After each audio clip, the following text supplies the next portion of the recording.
Hello friends, welcome to Pragati Geeta education classes progress with education के साथ।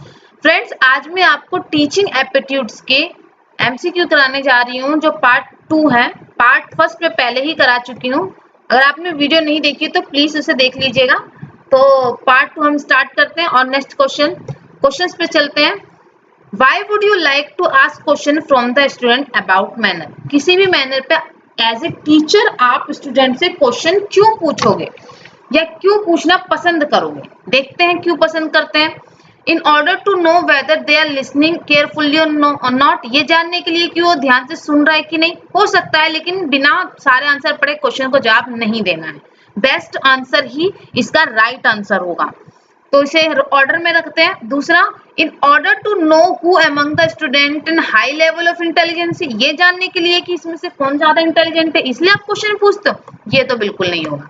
Next, in order to know whether the topic being discuss is being understood by student और not, बिल्कुल ये जानने के लिए कि जो टॉपिक अभी अभी आपको पढ़ाया जा रहा है, जैसे कि मैं आपको पढ़ा रही हूँ, वो आपको समझ में आया है कि नहीं। इस मैनर के लिए ही कोई भी टीचर स्टूडेंट से क्वेश्चन पूछता है। मैं ये जानने के लिए आपसे नहीं पूछ सकती ना कि अभी आप ध्यान से सुन रहे हो कि नहीं। ऑनलाइन में तो ऐसा हो भी नहीं सकता।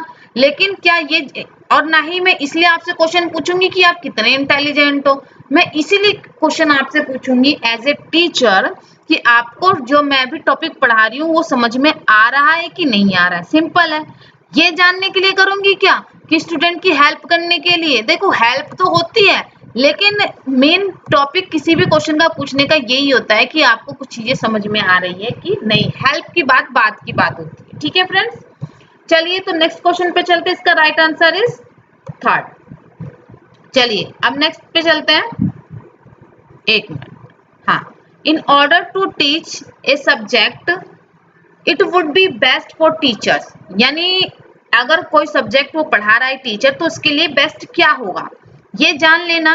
Deem it as knowledge and teach student, मतलब ये मान लेते हैं कि उसको नॉलेज है, जो टीचर स्टूडेंट को पढ़ा रहा है उस स्टूडेंट को पूरी नॉलेज है, ये जानना सही होगा टीचर के लिए, या ये जानना सही होगा उसे हर एक पॉइंट को एक्सप्लेन करे, ये सही होगा टीचर के लिए, कि ये सही होगा associated it with the reality of life and teach his student. ये जानना सही, किसी भी टीचर को ये जरूरी है कि वो जो कुछ भी पढ़ाए वो रियलिटी पे बेस हो, तभी तो बच्चा समझ पाएगा सही से, नहीं तो समझ नहीं पाएगा। तो ये थर्ड इसका भी राइट आंसर होगा। लास्ट देखते हैं।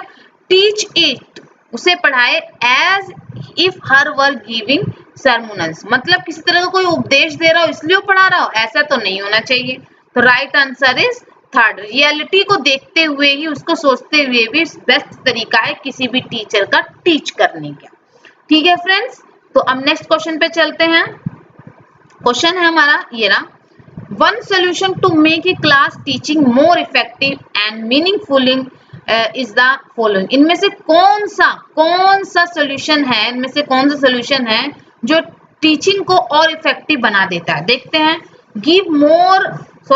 गिव होमवर्क इन एक्सेस, ज्यादा से ज्यादा होमवर्क देना कि टीचिंग को इफेक्टिव बनाता है? बिल्कुल नहीं। Stop the student after the class time and having a discussion with them. भाई देखो, जरूरी तो नहीं है कि बार बार स्टूडेंट को क्लास के बाद रोकोगे तो आप इफेक्टिव टीचिंग कराओगे, ऐसा कुछ नहीं है। Immediately after the class lecture ask the question related to the lecture, तुरंत जैसे ही आपका लेक्चर खत्म होता है उसी में ही आपको कुछ क्वेश्चंस क्या करने चाहिए, पुट अप करने चाहिए, जिससे कि आपकी टीचिंग और इफेक्टिव होती है। ठीक है फ्रेंड्स, अगर जो बच्चे मुझसे पढ़े थे कॉलेज में वो बता सकते होंगे कि जब भी मैं जीएसटी पढ़ाती थी उसके बाद क्वेश्चन पुट अप करती थी, तो ये भी एक इफेक्टिव टीचिंग का ही रूल है, नियम है। नेक्स्ट पे चलते हैं।